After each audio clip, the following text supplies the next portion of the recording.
Arsenal. So another win for Liverpool, another win for the team closest to them as well. Manchester City, the champions, have won for the 8th game in a row. They got off to a blistering start, courtesy of the birthday boy, Julian Alvarez, Sean. Yeah, and this is normally what you want at home, getting off to an early start, calm the game down a little bit. But the ball in from Núñez is, I think, fantastic. And the man that's always there at the minute, Alvarez, nods it in the back of the net.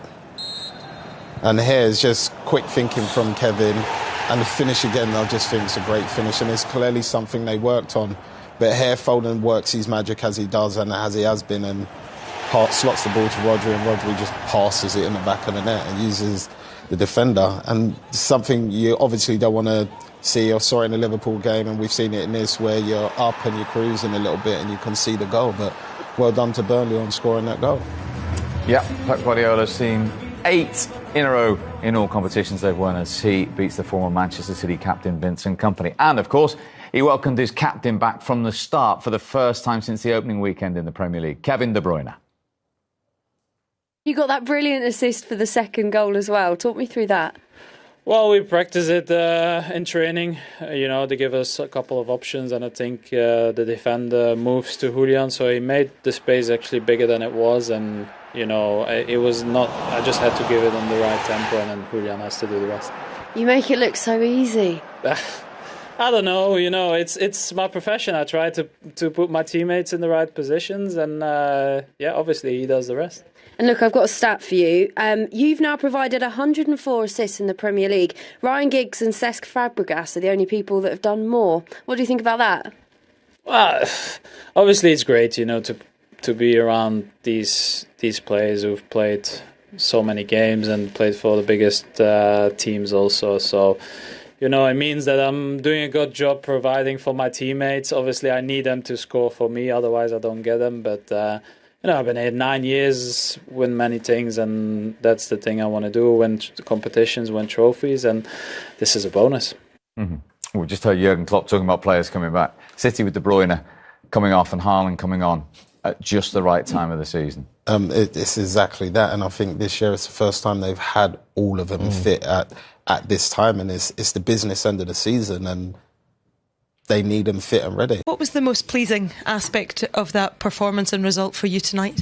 We did everything. We are humble enough to to play the way you have to play. I think we found the goals for the quality that we have, not because the game was under control. So I think Burnley and Pundit prepared really, really well. The game was difficult. It was not easy for us. But 3 more points and on to next.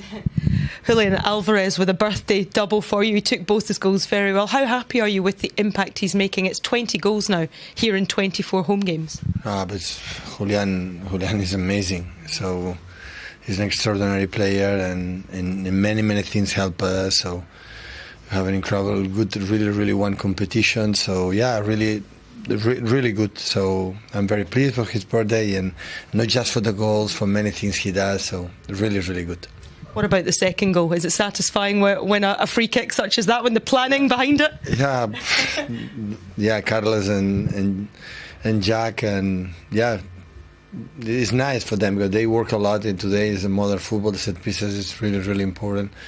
And when you work and after it works, is a big compliment for them. Big compliment. What about the timing of the third goal? You went in 2-0 ahead, but obviously to get that third one so quickly. Really important. 2-0 is open. We saw in the final always they have 2 or 3 chances in the second half. The third was easy, but the game even with 3-0 was not over. The feeling was not, because they are a team with Bini that make high pressing, they are aggressive, they jump, and they have a good patterns, and that's why the game was not. There are games with 3-0 you realize the game is over, but it was not the case. Today was not the case. We've just heard from Kevin De Bruyne in the studio talking about how happy he was to get his first start back again. Just talk to us about his importance on the pitch and also off the pitch. No, absolutely. Absolutely was really, really, really, but really, really good. I think he played 90 minutes.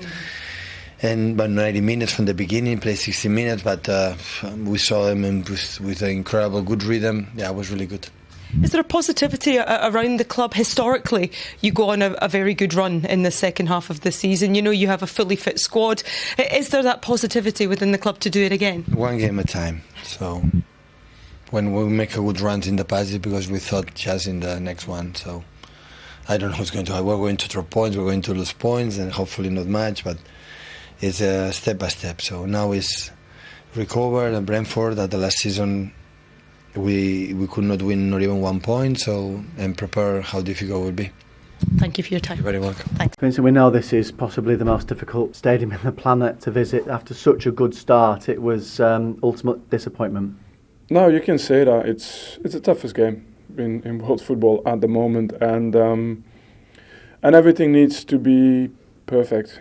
Everything needs to go your way, you know. And I thought we had moments. I thought that, you know, in their moments they were clinical, and then the rest of it, it's impossible to always impose anything, you know, on these type of teams. So you've got to stay alive. You've got to keep probing, and I thought that side of it we did the whole game.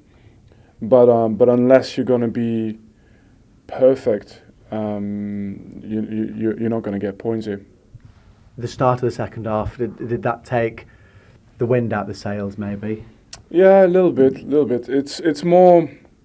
It's especially unfortunate because you see finally so many players who actually have a good performance, and so many moments in which we were able to, you know, just get ourselves in front of their goal, get ourselves in positions where we could cause some problems. But like I said, there's no point dwelling too much about it. We've got Fulham now. This game, unless you're perfect, you're not going to get any points, and it's done now. I know you tell us about constantly learning about the players. The one thing we do know is that they never give up, and the goal at the end there for Amin certainly proved that. Yeah, we can't give up. It's I said it to some of your colleagues. It's Burnley Football Club. You know, last year we had 101 points. We didn't give up because we were that many points ahead. And the 6 or 7 years before, where Burnley was in the Premier League, it was despite having limited resources. So the club never gives up. That's part of the DNA, and it suits my DNA very well. And just finally, a debut tonight for David Fofana. Good debut. Yeah, we'll need it. We know how much Lyle and J-Rod and Zeki have done for us, but any help now towards the end of the season, it's something we need it's something that could be important for us. Thank you. Thank you. And Jim, we're looking at Pep against Klopp here, aren't we, again? I think Arsenal will have a say, but... Yeah, I think Arsenal will still have a chance if they stay, if they keep on winning. But it's all about, for me, Man City to beat. I know they are 5 points at the moment behind with one game in hand, but at this end of the season, they always become strong when the stress is on the game, when they are under pressure, they deliver, you know. So for me, they are the team to beat.